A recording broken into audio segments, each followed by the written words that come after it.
Right, well, good morning everybody. It's about 8. I've been up since 6. And look how beautiful this place is. There's a man over there going for a swim. You see him? He's a lot braver than me. A couple of minutes ago, before I picked the camera up, I heard this almighty splash and I thought someone had fallen off a boat. I thought, oh, we got a problem here. But it was him going for a swim. It's freezing. Well, it's not freezing, but I've got this on and I can certainly feel the cold wind in my head, but I know it's because I've got no hair. But yeah, definitely braver than me. I wouldn't fancy be doing that. A couple of boats have already left. I've been looking at the maps and the charts, and I think I found another anchorage I want to go to. I'll tell you about that in a bit. I'll show you on the map. But a couple of jobs before I go. I'm going to give the underside of the boat a little bit of a clean with the brush. Particularly over the transducer, because I do have a problem with my depth gauge. It's quite happily reading the depth gauge, or it's quite happily reading the depth, and then all of a sudden it will count down to 0, and then it will show you got 0 depth, even though I know on the charts there's plenty of water underneath the keel. So it keeps doing that, so that's a bit annoying. I had an engineer come out and look at that earlier on in the week, and he said it's probably just dirt and muck and stuff that's grown over your transducer. So I'm going to get the brush, get in the dinghy, and give the underside of the boat a little bit of a brush off, see if that makes a difference. Paddle wheel problem as well. I showed you that yesterday on the way here with the speed through the water showing 0. Again, that's the paddle wheel, same sort of area, so I'm going to pull that out in a minute and give that a clean. Right, okay, so time to make a hole in the boat. I've already lifted the floorboards up, and this is what is causing the problem. This is the paddle wheel and that's the transducer. Now, let's just get the bucket. Now, the paddle wheel, you can unscrew this and lift it out and clean it. The transducer, you can only take this out when the boat's out of the water. So the depth problem I can only really fix, I think, with a new transducer, but I'm going to get under the boat with the broom. I'm going to be in the dinghy and I'm going to give this a scrub from underneath. So there might be some seaweed and stuff like that blocking the end of the transducer, which is why I'm getting some funny readings on my depth. But the first job is, let's see if we can sort the paddle wheel out. So this is the bung, that's going to go in the hole. Just got to take this out, and this is where the water comes in, and you have to be quick. Oh, get in, get in. And there we go. We have stopped the flood. Let's just do that up, don't need to do it up very tight. Okay, so why is the paddle wheel not turning? Yeah, that needs a bit of a clean, doesn't it? There's something catching there. It's that. There's something on there. I think that could have been all it was. But I have a little cleaning rag here. I'm just going to give it a clean. Get all the stuff off it.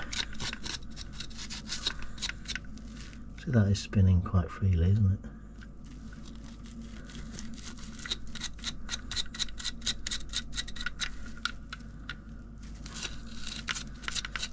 Yeah, it was stuck, there was something on it, but it's gone now.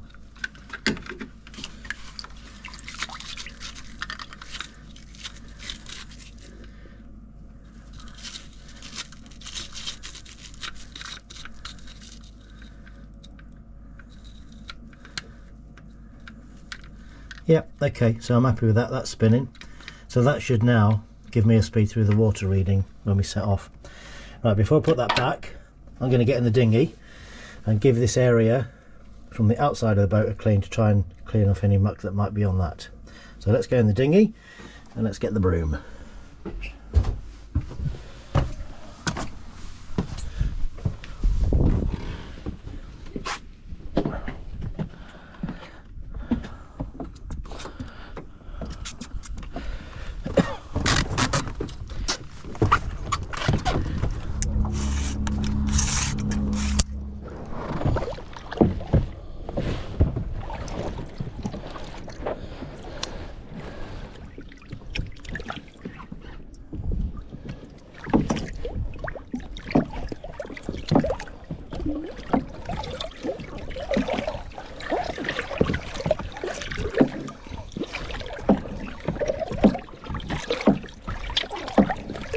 Right, okay, I don't think I caught very much of that on camera because of the position I was in relation to the leaning over the side of the dinghy, but I could definitely feel when I was scraping the bottom of the hull, I could definitely feel something here.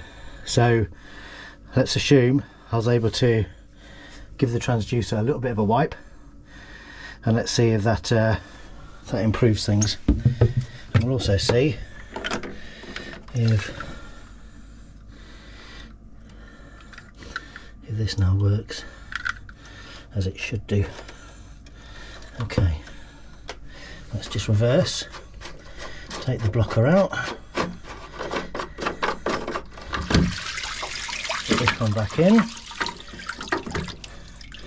with the arrow facing forward.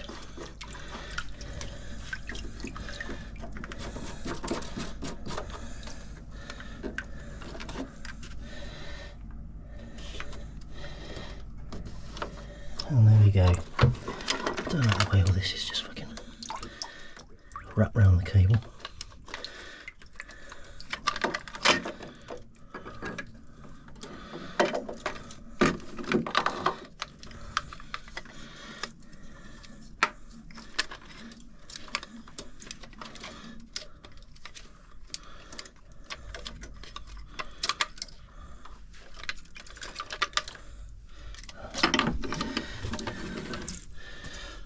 Right, now the boring job of just clearing up the mess.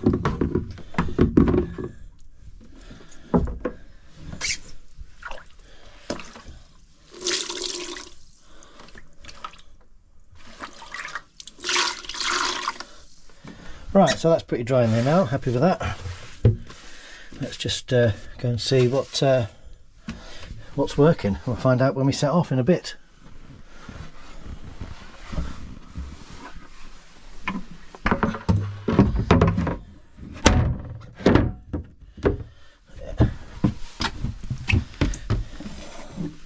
Job done. Let's hope it's fixed. Right, okay, engine on. All jobs done. Let's get ready to lift the anchor and leave this lovely anchorage. But one thing's for sure, I will definitely be back here very, very soon.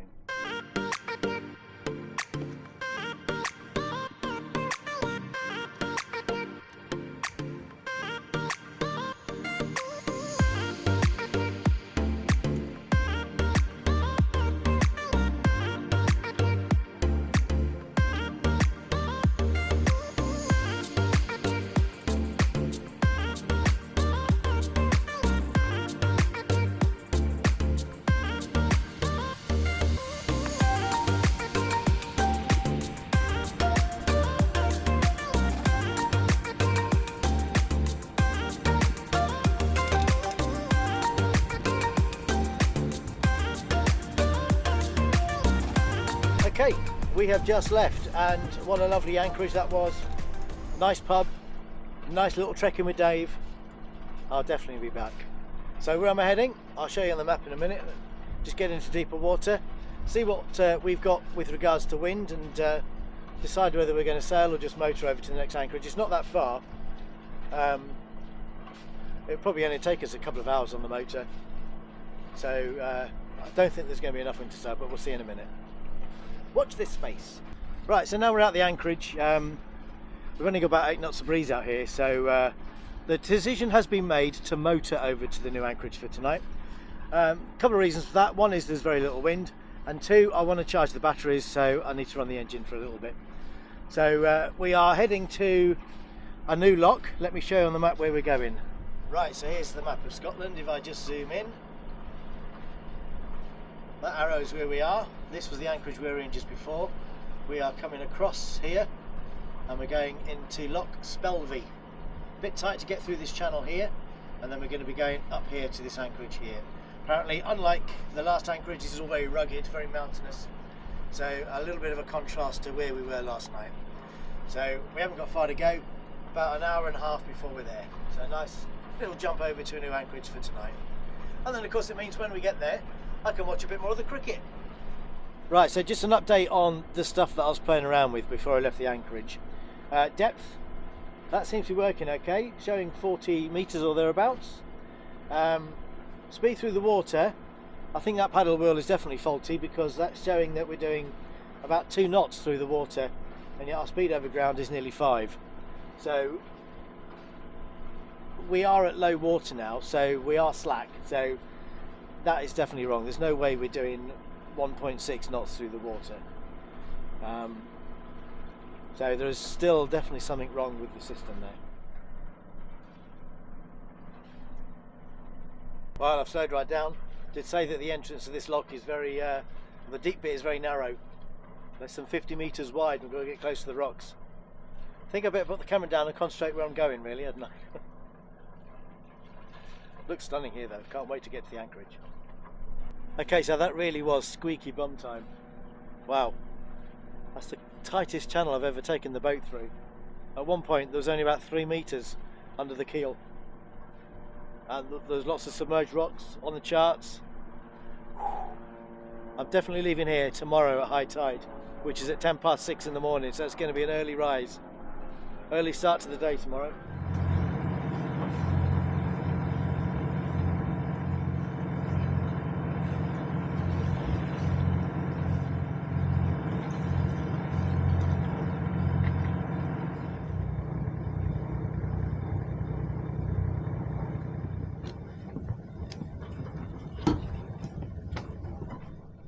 Okay, so I am here, just dropped the anchor and the engine has just gone off.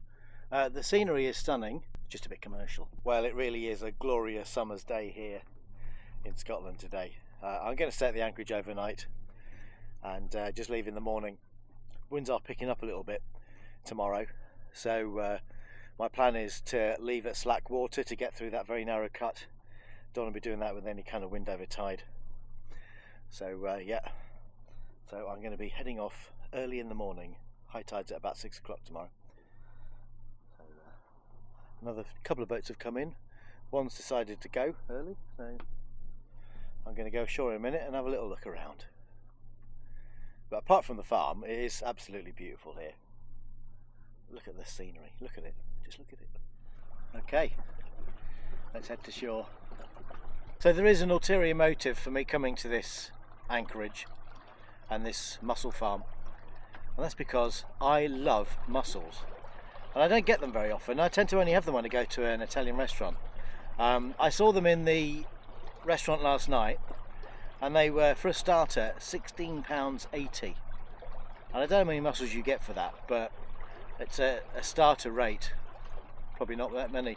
I'm told here that they've got an honesty box and you can buy a bag full of mussels for £2.50. So that's the plan. I'm going to find out where that honesty box is and where those mussels are for sale, and I'm going to buy myself some mussels and cook them on the boat later on tonight. Now, I've never cooked mussels before. I've done my research online, so I think I know what I'm doing. So let's see how this goes, and let's see if I can get some mussels for dinner for tonight.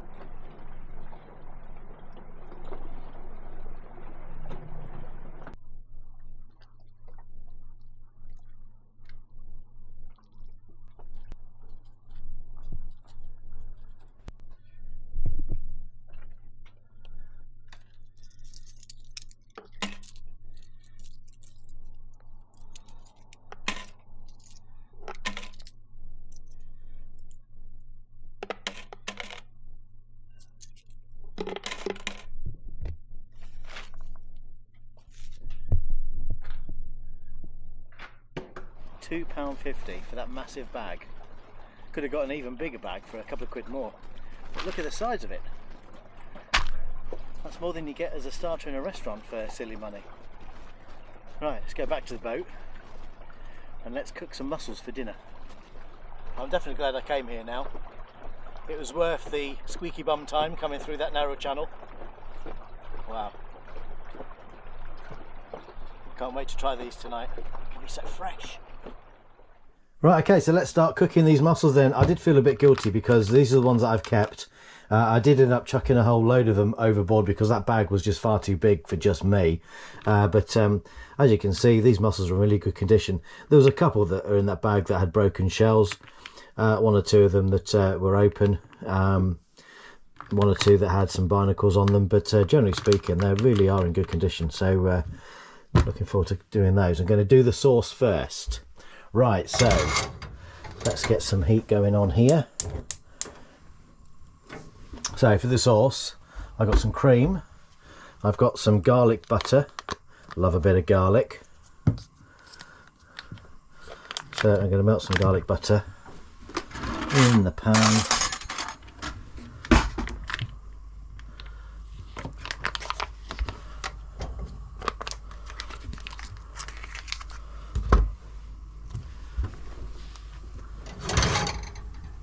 And of course, while you're cooking, it'd be rude not to go and have a beer.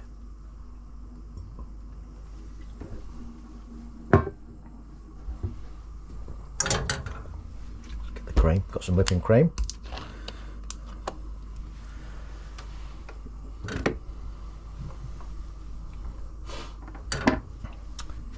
I'm also going to add a little bit more very lazy garlic to this too.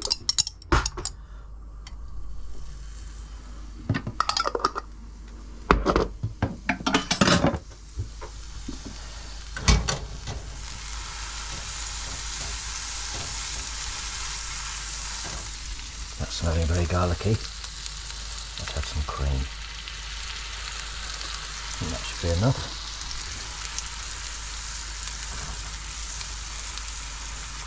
Okay, that's thickening up nicely now. Just turn that off the heat.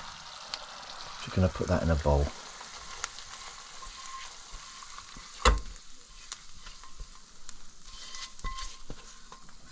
Nice. Okay. Next up, time for the mussels. A little bit of water, and then we're going to steam these on a high heat. Put those bad boys in there. Did I miss one? No.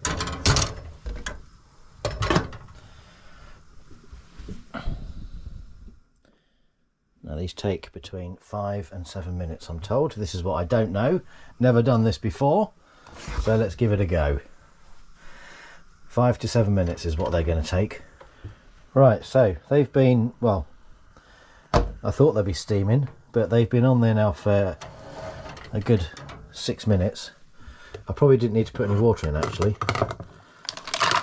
Just take these out. And now they don't fit because they've all opened up.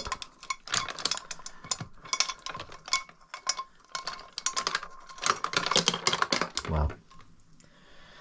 Okay, so now what I'm going to do, the ones that have opened up, I'm going to put back in the frying pan here. Oh, they're hot. And then I'm going to put the sauce over them.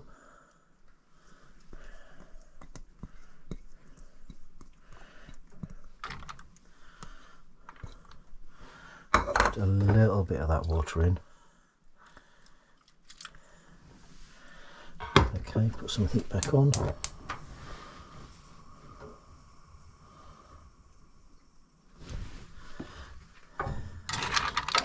Just mix it in gently.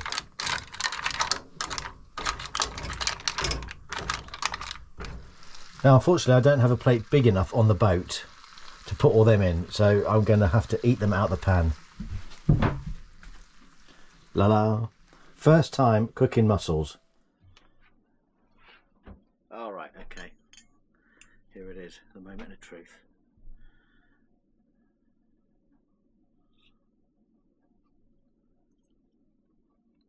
Oh yeah.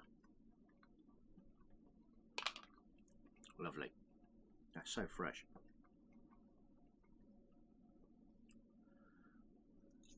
Oh. Now of course the proper way to eat mussels is with the shell of another one.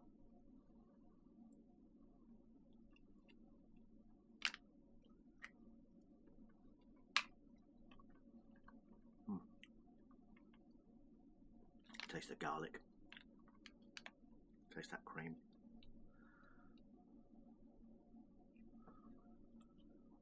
This is why I came here. £2.50, and I threw most of them overboard because I couldn't cook that many. You'd have paid 60-70 quid for this lot in a restaurant. So if you're coming to Scotland and you like mussels, Loch Spelve is where you need to be. Beautiful. Right, good morning everybody. It's just gone 5:30. I've just thrown some clothes on and I've got the kettle on because we're about to get off. This is what it looks like at 5:30 in the morning in August in Scotland. Still pretty dark, but the sun is coming up over there and it looks like it's going to be another nice sunny day. Well, that's the forecast for this morning at least anyway. So plan is get the anchor up once the tea's done, of course. Get the anchor up and get away. High tide is at 6:10, so in about half an hour. So if I can get out of that very narrow gap, sort of at slack water, so sometime in the next hour, that's going to be perfect. It's only about 20 minutes to get there, so there's no rush. Just want to get there fairly soon. Right, so we're off. Just gone 6 o'clock. In fact, it's about 8 minutes past 6, so we are there or thereabouts at high tide. Making our way past all the mussel farms for now, till we get to that very narrow entrance. So I've got the Andreas charts on the iPad. I've got Navionics on the chart plotter, and I've got Navionics on my phone. What could possibly go wrong? And the sun is now just starting to come through, so should be able to see everything. I was worried that it might be still a little bit too dark when we got to the entrance, but no, I think we're going to be okay as far as the light is concerned. A bit more wind now as well compared to what there was last night, so hopefully once we get out of the entrance we would put the sails up and sail back towards the marina. Still cold though. Ooh. Need that sun to come up and warm everything up.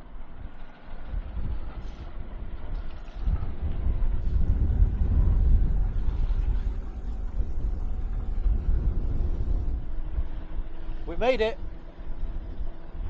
Didn't go below 5 meters, and that's below the keel, so we always had at least 7 meters of depth. So glad I did this at high tide. It was far less stressful coming out than what it was going in.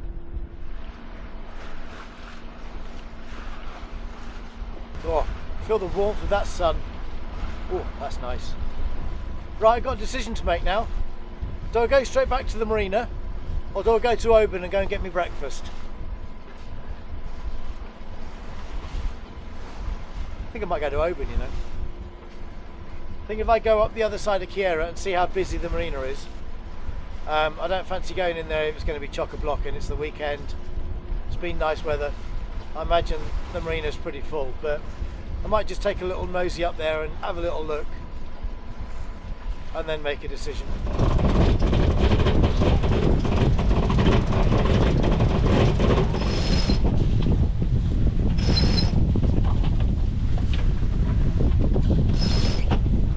So why is it when we came through the channel and that narrow bit there was more wind there than what there is now? Just put the sails up and the wind's dropped to about 8 knots.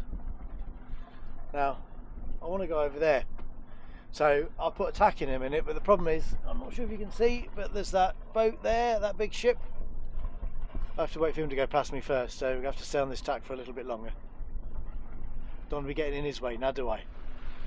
Right, put the tack in. Heading over towards Kiera now, and you can see we've got just over 10 knots of breeze and we're doing 5.1 knots through the water. Not bad.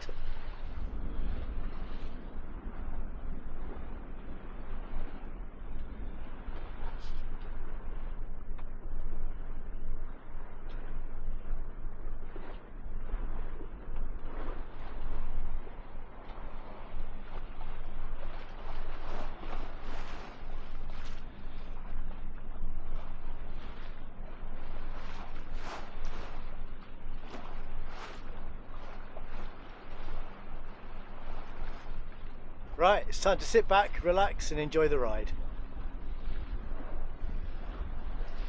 This is what getting up in the morning is all about, isn't it? Getting up early in the morning. Right, I've made a decision. I'm enjoying myself pissing around out here, just sailing around, so I'm not going to go to Oban. no point doing that. I might as well make the most of the wind while we got it. The winds are forecast to die off later on this afternoon, so I'm just going to sail up and down, tack here, tack there. Just going to go where the wind blows me, and if I want something to eat, I'll just grab something down below. I'm having too much of a good time just sailing around. So I'm going to do that until the wind dies down, then I'll just motor back to the marina and I'll have something to eat when I get there if I need something. But this is too good of an opportunity to miss, isn't it? I'm going to be heading home tomorrow, so I want to make the most of this. It's going to be a couple of weeks before I can get back up to the boat again, so let's make the most of it while we got it.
I just put a tack in, thinking we've got another race on our hands. Oh, look at that over there.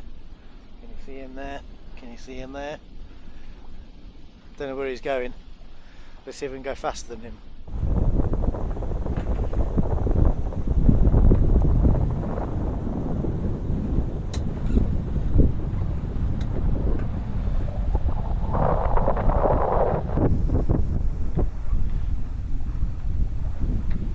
Well, the winds are dying down. We've only got 8 knots of breeze now, but we're still doing 3.7 knots, 3.8 knots through the water. Not bad. Right, well, far from the winds dying down, they've actually increased. I've put the sails away because we're not far from the marina now. So I've done all the lines and fenders. It's going to be interesting coming into the marina now. Got 17 knots of breeze out here, so hopefully the wind will calm down when we get inside the marina. And also, with a bit of luck, the direction of the wind, it should just blow us onto the dock. Fingers crossed. It's going to be interesting doing this on my own. Okay, I have arrived. That was a bit hairy. Didn't get it on camera. Two things happened. First of all, as I came through, I realised that my bow line had come off the rail, that I'd flaked on the rail, and was in the water. Risk of that going around the prop, so I had to run forward in between all the boats that are moored up here and pull it up onto the deck again. That was a close call, and then got in here and the winds were even stronger. It was blowing 20 knots when I came in. Lucky enough, there's a lady in the big old boat behind me. She took my lines for me, so I think I'd have been okay because the wind was blowing me onto the dock. So I think I'd have just had to have crash landed a little bit using the fenders. So I'm here now, which is good. Now all I've got to do is have something to eat because I'm absolutely starving. It is 10:30. I, as you know, have been up since 5:30. Been having a lovely sail out in the bay. Now I just need some food. Time for a captain's breakfast. Egg and bacon pap. And that just about does it for today. Thanks for sticking with us until the end. Remember, if you've enjoyed this episode, hit the like button, and if you've not done so already, please subscribe. Any comments or questions, put them in the box below. We really do enjoy reading all your feedback to our videos. The more likes, subscriptions and comments this episode receives, the more likely YouTube is to recommend us to people who may not have found us yet. So you can really help the channel grow by hitting the thumb, subscription and comment buttons. Finally, if you'd like to support us financially, why not become a patron? For a small monthly fee of just £6 a month, you can support the making of future videos. We're not asking you to fund our lifestyle, unlike some sailing channels. We're just asking for a contribution towards the cost of producing these videos. All patrons get early, ad-free access to all episodes, exclusive behind-the-scenes video content, and membership to a private WhatsApp group where you can keep in contact with us. To find out more about becoming a patron, please click the link in the description below. Thanks again for watching. Until next time, take care. Bye-bye.